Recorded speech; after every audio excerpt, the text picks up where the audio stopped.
worldwide as I've got to travel the world over the last few years. So after that first summer, I joined my year-round swim team. I dabbled in a couple other sports, but I quickly learned I was not very coordinated on land. So my parents decided to keep me in the pool. I really enjoyed the sport because of the black and whiteness of your improvement. You can set goals and you can achieve them. You can see your times. If you go faster, you're getting better. So I loved being able to set big goals. That was a constant theme in my club swimming, is each season setting goals. And my first few seasons were like, I want to go 10 out of 10 best times at each meet. And now I can't even imagine swimming 10 races at a meet. And I'd be celebrating if I win a best time every meet. But I loved setting big goals growing up. So I improved season after season. By the time I was in high school, I was swimming 6 days a week, and I came from a really small club team, probably like 60 to 80 swimmers on my club team. We didn't have these awesome resources that you guys have. You guys are super fortunate with the weight room you have and the pool space that you have, so I hope you guys don't take that for granted and that you're grateful for the space you have.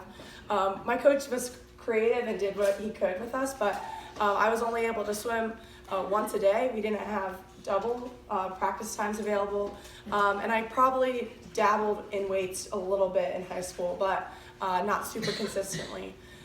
In high school, I got really good at doing homework in the car, so I could balance being able to keep up my grades, because I knew that in order to get into college, I had to keep up my grades, and I knew that I wanted to keep swimming in college because I love the sport, but also I have 5 younger brothers and sisters, and so if I was going to be able to afford to go to college, I was going to have to get some scholarship for it. So in high school, in order to achieve my goals, I made a lot of sacrifices, and those looked different each year. Some of that was skipping out on a lot of school events or dances. Sometimes it was missing a birthday party. My senior year, it was missing my family vacation. My dad and I stayed home so I could train and practice because I qualified for the Olympic trials my senior year, and I knew that if I wanted to do well at Olympic trials, I was going to have to miss out on my family vacation, sadly. But other times it was going on vacation but finding a pool and training while I was on vacation. My parents never really had to drag me to practice. I'm very intrinsically motivated, so I'm motivated internally rather than my parents bribing me with things or something like that. But I loved going to practice, and I was the one who would be mad at my parents if we were late. So wasn't always the case for my younger brothers and sisters, but that's what I wanted to achieve my goals, and I knew I had to be responsible for that. So by the time my senior year of high school rolled around, I started getting recruited to different colleges. I knew I wanted to go farther away from home. So I was getting some recruiting emails, and one of the first emails I got was from the University of Louisville, and I recognized the coach, and I was like, whoa, this is super cool. I've seen this coach in Splash Magazine when she was Olympian. Now she's reaching out to me. And Louisville, that's in Louisiana, and that's a warm place. So come to find out, Louisville is in Kentucky, not Louisiana, and it's barely warmer than New Jersey, or like just a little bit warmer. But I've come to fall in love with it. It was my favorite crane trip, and I loved the coaches, I loved the team, and it was just a great fit for me. My coach saw my potential, and I fit well on the team. I wasn't going to be the best on the team, but I was going to have a chance to be on relays, and that's what I wanted. I want to find a fit where I was going to be challenged, but also be able to contribute on the team. So I got to go to Olympic trials my senior year and sit in the stands with some of my future teammates. I was going to be joining in a few months after Olympic trials, and I went to trials and I was like maybe 37th, but I was just really happy to be there. I got my t-shirt, I got some soccer pictures of my favorite Olympians, like from the stands, and I just had a really great time, and I'm really grateful for that, just so I could understand the logistics of the meet, what it's like to swim in a venue that big, and I learned a lot from that experience. So finally it was time to go down to U of L, and I went from swimming 6 practices a week to 10 practices a week, lifting 3 days on top of that. So I was swimming about 20 hours a week and training with guys and girls and beating a lot of the guys most of the time. And just really pushing myself, and I was loving it. I was working so much harder than I ever had, but I was really, really enjoying it. I wasn't homesick and just having a great time. So my freshman year, I got a lot better. I went to NCAAs, and a few months before that, I didn't even know how to qualify. So I learned a lot, and I dropped almost 2 seconds in my 100 fly that year, and I finished 4th at NCAA championships. Our team finished maybe 23rd or 24th or something like that. So we weren't super pleased, but overall it was a good season. Rather than going home my freshman summer, I continued to stay at Louisville to train and be consistent with my training. So one of those team hangouts was at my house, and I went to go grab the door. I had my first injury, which was an upper right ankle sprain. In my freshman year, I got so much better, mostly because of my kick. And without my leg, I was just in a lot of pain, and I couldn't dive, I couldn't push off the walls. So my coach still decided that I would go to the World Trials, which were actually in Indianapolis, and just to see how I would do despite being hurt. And so I did not do well at all. And I ended up crying after most of my races, first because I was in pain, and second because I was not winning and I wasn't impressing anyone. But after that meet, I reflected on my swims and just kind of realized that first, my faith is really important to me, and I feel like swimming's just a gift that God has given me. And by crying after each race, I wasn't glorifying Him with my swimming or my attitude. So my purpose in swimming is to glorify Him no matter what. So even though I was in a lot of pain, I'm now grateful for that lesson that I learned. And I was able to go home for a little bit, spend time with my family, and heal from my injury. So I went back to school my sophomore year, healed and setting bigger goals and big team goals too. And I know that I wouldn't have been able to achieve my individual goals without my team pushing me along the way. And our team would set team goals at the beginning of each year, how we wanted to place at the end of the season in our conference and nationally, but we also did how we would do that. So each day we wanted to be really encouraging. We were really intentional about being loud and positive in practice. And when the funny thing is, when you're encouraging your teammates, you're not thinking about the pain that you're in as much, because you're trying to help your teammates get better too. So I wouldn't have been able to achieve my personal goals without that. So I'm really grateful that we have such a positive, encouraging environment. So went to NCAAs my sophomore year and got a little bit better. This time I finished second, and our team finished 15th. And that was our highest finish ever. We were super excited. Our goal was to be 15th, and it wasn't pretty, but we made it. So I stayed at school to keep training consistently. But my first years, I didn't budget my money, and so I had to get a job. And so I was swimming and working swim camp and staying over in the dorms and just completely worn out. In one practice, I'm barely staying afloat. My times are super slow, and I'm like, something is wrong. So I go to the doctor, and the doctor tells me I have mono. Oh, no. And mono is when your spleen's a little enlarged, and the doctor told me that I need to take 6 weeks out of the pool. But this was, again, a month before nationals, and it was to try to qualify for the Pan Pacific team to go to Australia. And of course, who doesn't want to go and hold a koala? So I really wanted to go. So I was really sad when the doctor told me to take some time off, but I decided not to listen, and I kept swimming anyway. So I was trying to balance with, okay, my body needs to heal, but I still want to do well at nationals. So I swam once a day rather than twice, just focusing on staying with both feet on the ground too. I didn't want to hurt my ankles again. But I went to nationals again, but this time with the goal of just to have fun with my team, not to try to win and set records or anything. So I didn't make it to Australia, but a couple months later, I got invited to the Pan American Games representing Team USA in Toronto, Canada. So of course, I'm crying reading that email, just super excited to have a Team USA cap for the first time. Because growing up, I was never, even in Splash Magazine, you know how it has the top 10 in each age group. I would pour over that every time growing up, and I was never in it. I was never on the junior national team, never in any zone select camps.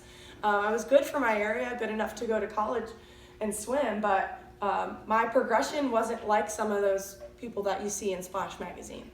So when I got invited to Pan Am's, it was super exciting. This time I knew that I didn't have to worry about qualifying for the team because I was already qualified. Didn't have to worry about if I would be sick or injured again. So I continued to train my junior year. This time at NCAA's, I won the 100 fly and 200 fly. I broke my first American record in the 100 fly, breaking 50 seconds in the 100 fly. So it was super exciting, and our team also got 6th place, which was huge. It still doesn't feel real that our team achieved that goal of being top 10. And it was just one of my favorite meets, accomplishing that huge goal with my teammates. So I went, I had a couple months to train going to Pan Am's, and actually the Pan Am's team was the C team that Team USA selected. So the A team went to Russia, the B team went to Korea, and I got to go to Canada, which doesn't sound as fancy, but when you think about it, the food's pretty normal.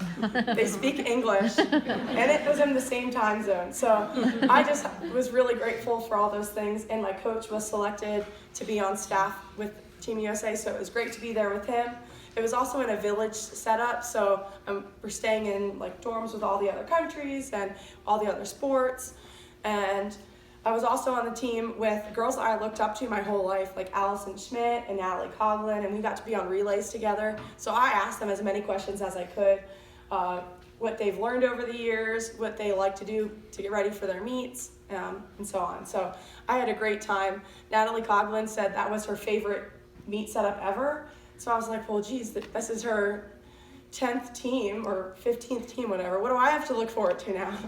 But it was really cool to be on a team with her. And I finished that meet in that summer, ranked 3rd in the world and 1st in the US. And that led into my senior year, which was also the Olympic year. So a lot of people would come up to me and ask me, do you think you're going to be on the Olympic team next summer? What do you think? Are you going to win at Olympic trials? Are you going to be in Rio? And of course, I had no idea. Do you guys know what it takes to qualify for the Olympics? No. Mm-hmm. So first you have to get the Olympic trials cut, which are very, very fast. So if you know anyone who's done that, it's a huge accomplishment. The U.S. has so much depth. We're the best swimming country in the world.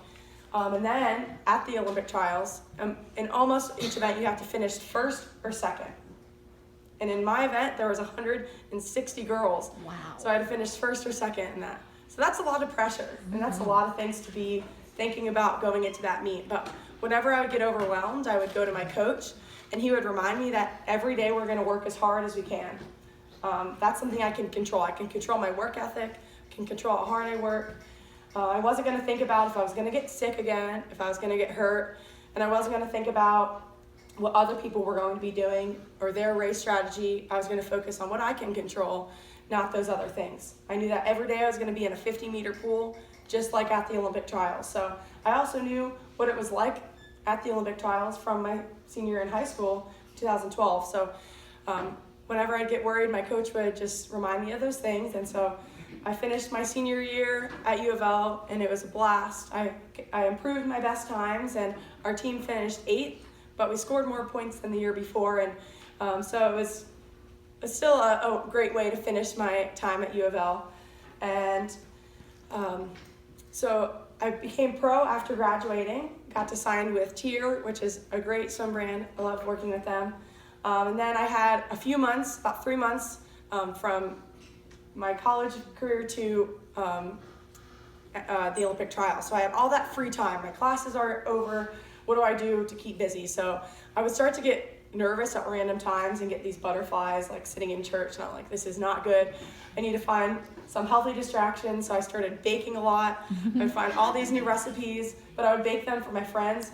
I joined 2 new Bible studies actually, and bring them to all my friends there. That way I wasn't gaining 20 pounds before my biggest meet. So finally it was time to go down to the Olympic trials. The 100 fly was the first 2 days of the meet. So you have to qualify by swimming prelims, and then the top 16 advance to semifinals. And then the following evening is the finals, and that's the top 8. So I had a good prelims and semifinals. I'm in the ready room for the finals, and we're kind of chatting. The girls that I'm racing with at this point, I kind of know from other meets. And so I'm actually in the riding room with Dana Vollmer, who's another girl I looked up to so much, and she took me aside and said, "Hey, Kels, it's just me and you. Let's do this.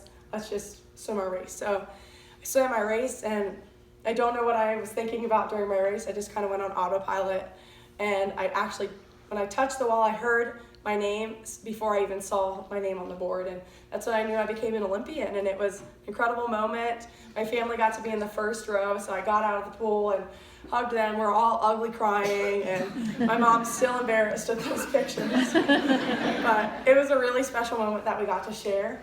And I had a few other races the rest of the meet, but I didn't end up making it in any other events, but it was still okay because I was on the Olympic team, and it was really, really special. So I had about a week at home to pack up my things before the team was gathering as an Olympic team in San Antonio, Texas. We were going to be there for a week and a half, and in Atlanta for a week and a half. We were actually supposed to go to Puerto Rico, but this was the time that Zika virus was really big, so they scratched Puerto Rico. We went to Atlanta, which was still good because my family was there. My boyfriend at the time, now my husband, was able to come over from Louisville, and we got to spend some time together, which was really important because I was going to be gone for about 6 weeks. So it was really good that we got to spend some time together. So those 3 weeks that we were at training camp were some of my favorite memories because I'm doing puzzles with Katie Ledecky. I'm watching Elizabeth Beisel and Bob Bowman, who's Michael Phelps' coach. They're like doing duets together on the violin and piano, and those are really special times, just getting to know each other as teammates. So you know probably Lily King, she's from this area. In college, we're like rivals and like enemies. But when we're at the Olympics and in that training camp, we're getting to know each other as friends and as teammates. So when I'm in Rio watching Lily win gold, I'm cheering for her and I'm genuinely happy for her because now we're friends. So I got to make a lot of friends during that time, and just had a great time getting to know each other. And finally it was time to go down to Rio. And the U.S. has our trials in the same schedule as at the Olympics. So in the first 2 days of the meet, I feel like I had prepared really, really well. I worked really hard in training camp, and I was ready for the 100 fly. So I had okay prelims, but my coach gave me some tips to go into semifinals. And have you guys had like a meet that you feel like you've really, really prepared for, everything feels right, and everything goes wrong? Yeah, you know what I'm talking about. That was my Olympic semifinal race, unfortunately. So I swam my race, and I touched the wall, looked up at the scoreboard, and my time was really slow. And I was like, what just happened there? And Dana and I are looking at each other a little bit stunned, and we get out of the pool, and we watch the second semifinal heat go, and the results come up on the board, and I'm 9th by .04. Oh, wow. So I missed the final by 1 spot, and like not even that. That was really heartbreaking. I was really, really devastated. I walked over to my coach, and he didn't really have the words to say. He didn't really know what happened. And at that point, even though it was already the first day of the meet, Team USA was having an amazing meet, some historic swims already. So I didn't want to bring any negativity to the team area. So I'm just warming down, periodically lifting up my goggles, and just really praying for strength because I didn't want to bring any negativity to the team area. So I really feel like God was able to heal my heart because the next day I was able to cheer for Dana when she won her bronze medal in the 100 fly the next day and be genuinely happy for her. So I went over to my coach, and I knew in order to move on from my race, I had to watch my race. And it was really, really difficult to do that. But I knew I had to do that because Team USA is so strong, we have so much depth.